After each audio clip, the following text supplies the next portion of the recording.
Строительство участка Бишкек-Карабалта автодороги Бишкек-Ош завершилось еще в прошлом году.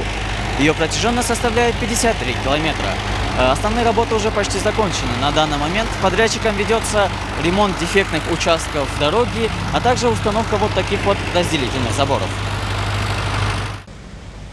На сегодня компания-подрядчик China Railways номер 5 полностью завершила укладку дорожного покрытия. Согласно договору, основной и дополнительный отрезок участка подлежат гарантийному обслуживанию. Ремонт планировалось завершить в течение 3 лет, с 2017 по 2020 годы. В связи с пандемией срок завершения был продлен на 610 дней. Кроме того, на 10 месяцев был продлен дефектный период. Все работы проводятся согласно международным стандартам, то есть идет лабораторный мониторинг.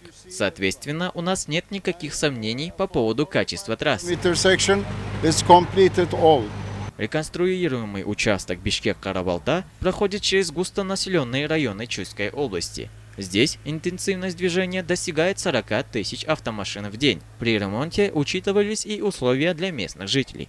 При строительстве этой дороги учитывались не только удобства для проезжающих, но и для местных жителей. К примеру, местные жители жаловались, что из-за бордюров им было неудобно проезжать свои дома.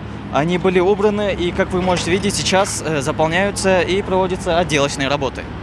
На протяжении всего участка этой дороги уложено двухслойное асфальтобетонное покрытие толщиной 14 сантиметров.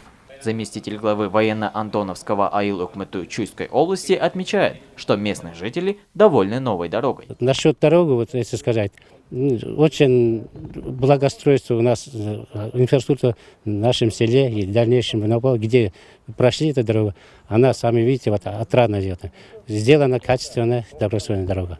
На реконструкцию участка было затрачено 88 миллионов долларов.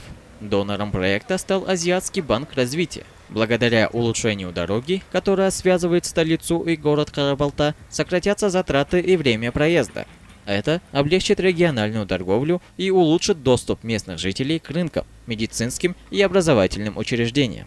Проект был предусмотрен с тротуарами, но, как вы сейчас видели, идут дополнительные работы. Это местные органы власти обратились к подрядчику, то есть к Минтрансу, и, соответственно, сейчас стали заделывать швы по краям основной дороги. Вы видели, да, там небольшие швы, сантиметров, наверное, 20. Вот эти заделывают по просьбе местного населения. Работы по ремонту дороги будут завершены в течение 20 дней. Специалисты отметили, что дорога будет эксплуатироваться без капитального ремонта на протяжении 5 лет. Указанный срок рассчитан ввиду роста трафика на 40%. Через 5 лет нужно будет проводить небольшой ремонт на верхнем слое асфальта. Саимых Мусаев, Эльдар Анарбеков, ЛТР, Чуйская область.